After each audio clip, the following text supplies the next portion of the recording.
हरे कृष्णा भक्तों, राधे राधे। स्वागत है आपका हमारे YouTube चैनल पे।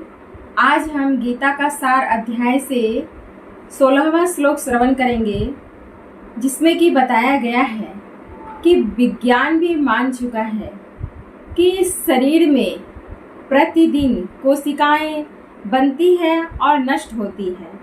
जैसे जैसे हमारी उम्र बढ़ती जाती है उस तरीके से कोशिकाएं ज़्यादातर नष्ट ही होती है, लेकिन उसको जीवन प्रदान करने के लिए हमें पौष्टिक चीज़ें खानी पड़ती है।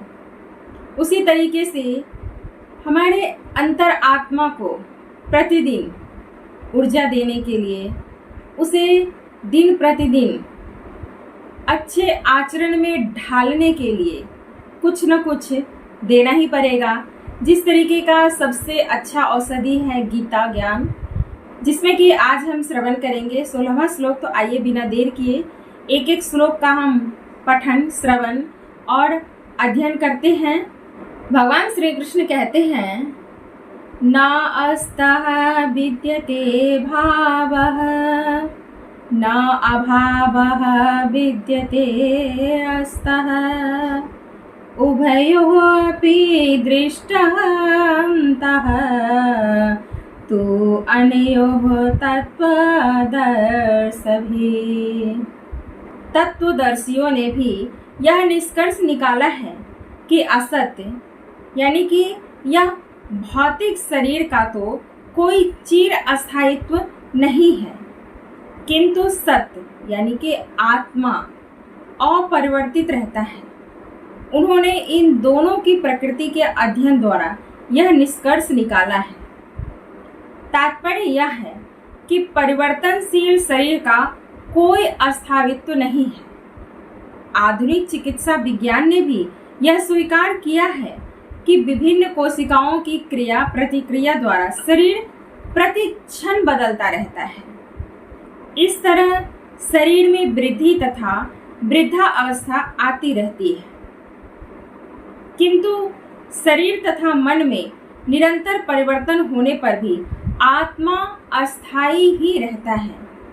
सब कुछ परिवर्तनशील है, लेकिन आत्मा अस्थायी है।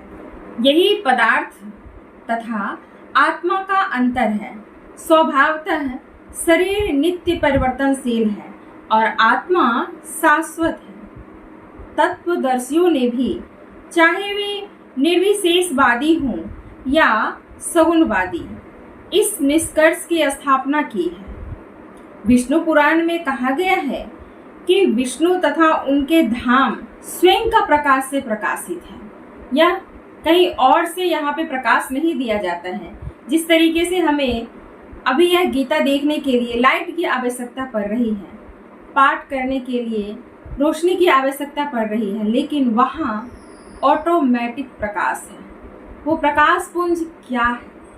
सत्य तथा असत्य शब्द आत्मा तथा भौतिक पदार्थ के ही द्योतक हैं। सभी तत्वदर्शियों की यह स्थापना है।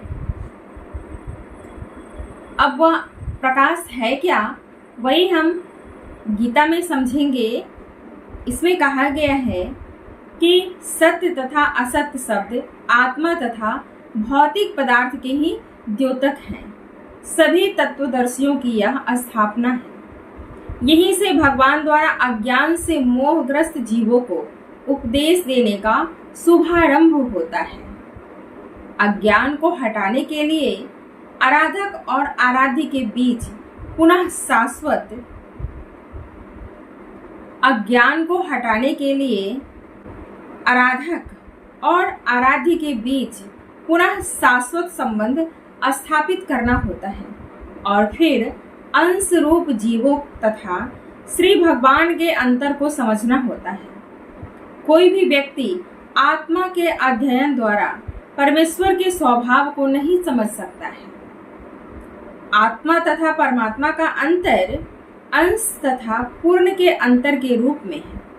वेदांत सूत्र तथा श्रीमद् भागवत में परमेश्वर को समस्त उद्भवों यानी प्रकाश का मूल माना गया है। ऐसे उद्भवों का अनुभव पड़ा तथा अपरा प्रकृति के कर्मों द्वारा किया जाता है। जीव का संबंध परा प्रकृति है, जैसा कि 7वें अध्याय से स्पष्ट होगा। यद्यपि शक्ति तथा शक्तिमान में कोई अंतर नहीं है। अब यहाँ ध्यान देने योग्य बात है कि शक्ति तथा शक्तिमान, जिसके अंदर शक्ति है ऑटोमेटिक वह शक्तिमान है, तो इसमें कोई अंतर नहीं है। किंतु शक्तिमान को परम माना जाता है और शक्ति या प्रकृति को गौण। अतः सारे जीव उसी तरह परमेश्वर के सदैव अधीन रहते हैं। अब किसी के अंदर शक्ति है, लेकिन उसका उपयोग वह किस जगह पे कर रहा है उस पर डिपेंड करता है।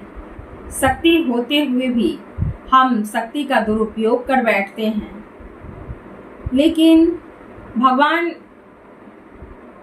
तो वह शाश्वत शक्ति नहीं होता है। अब शक्ति होते हुए भी शक्ति का दुरुपयोग कर देते हैं तो वह शक्ति व्यर्थ है। बहुत लोगों के अंदर अनोखी शक्तियां हैं, लेकिन उसे हम किस तरीके से पहचानेंगे वही हमें गीता समझाती है।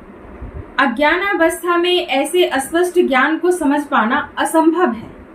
अतः ऐसे अज्ञान को दूर करने के लिए सदा सर्वदा के लिए जीवों को प्रबुद्ध करने हेतु भगवान भगवत गीता का उपदेश देते हैं। यही भगवत गीता है, यही हमें जीने की राह सिखाती है, सही कर्म करने की राह सिखाती है। अब आप देखते ही हैं कि बहुत लोग विचलित हो जाते हैं।